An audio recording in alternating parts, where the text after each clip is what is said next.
Hello everybody, my name is Lori. Thank you for joining me today. I'm going to be talking about my June 2025 budget update. So I budgeted $9,490.64.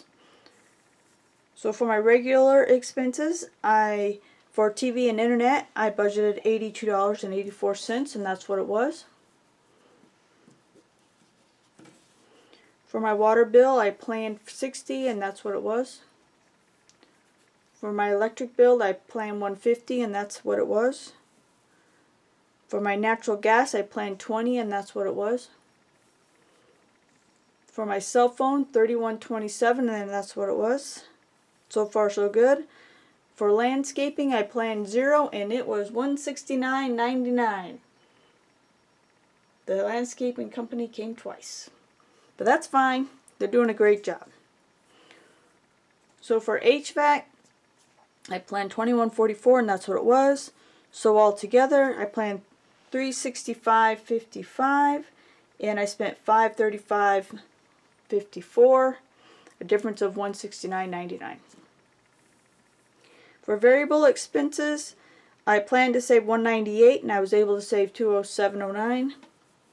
For secondary savings, aka vacation, I planned $25, and that's how much I saved.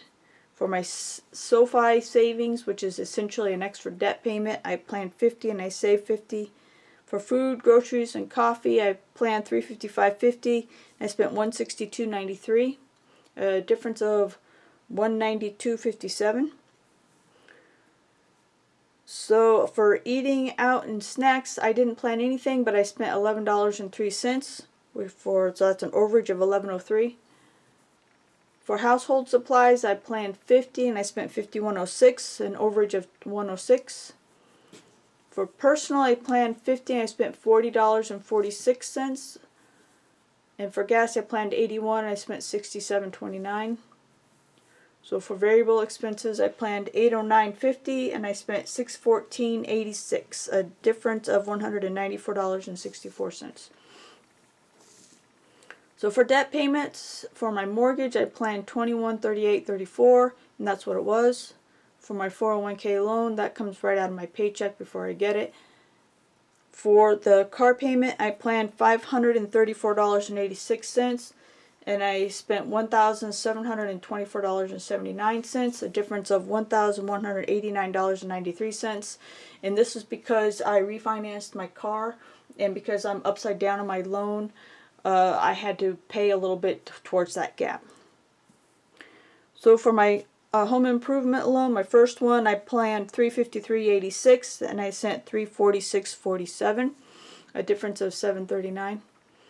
My second home improvement loan, I planned $343.53, and I sent $346.63, overage of $3.10. For my Lowe's credit card, I planned $3,025, and I only sent $1,822.51, and this was because I needed this money here to put towards my car. So for my Fidelity credit card, I planned $200, and that's how much I sent. So for total debt payments, $6,595.59 is what I planned, and I actually sent $6,578.74, a difference of $16.85.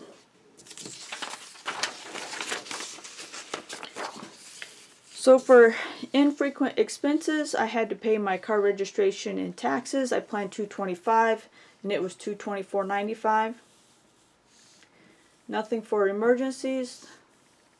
For extra things, I gave myself $100 for an allowance, and I did spend that. I ended up buying a book for myself and some household storage supplies. I bought a shirt, just a couple little things. During my time off from work, I went to a thrift shop or a antique store, and I spent a couple of bucks there. But this is just basic, nothing fancy. Didn't buy any sewing supplies. So I gave $25 to my son. I gave $300 in donations, which is what I planned. For medical expenses, I didn't have anything planned, but I don't know why I always forget it, but I had a prescription refill and it was $2.48. For shipping and packaging, I planned $95 and I spent $21.89.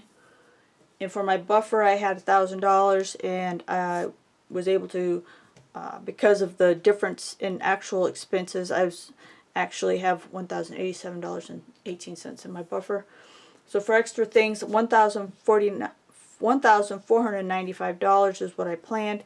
Had an actual $1,536.55, which is an overage of $41.55. So for total expenses, once again, $9,490.64. So here's my pie chart.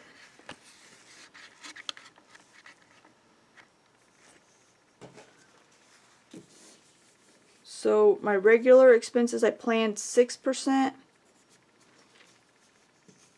and it was 4%.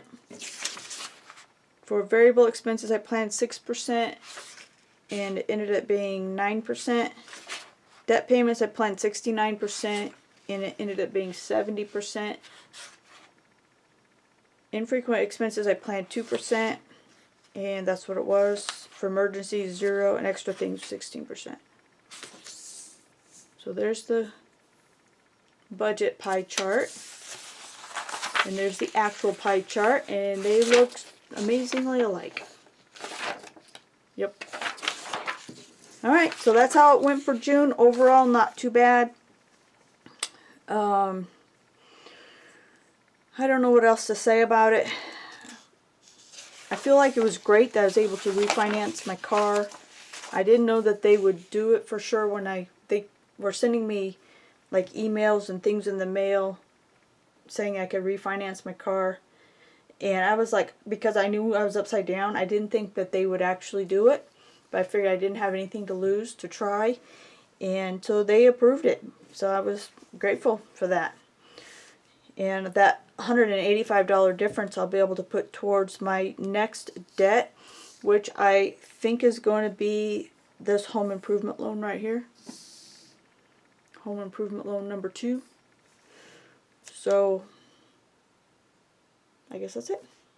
Alright, thank you for watching. Hope y'all have a wonderful day. Bye-bye.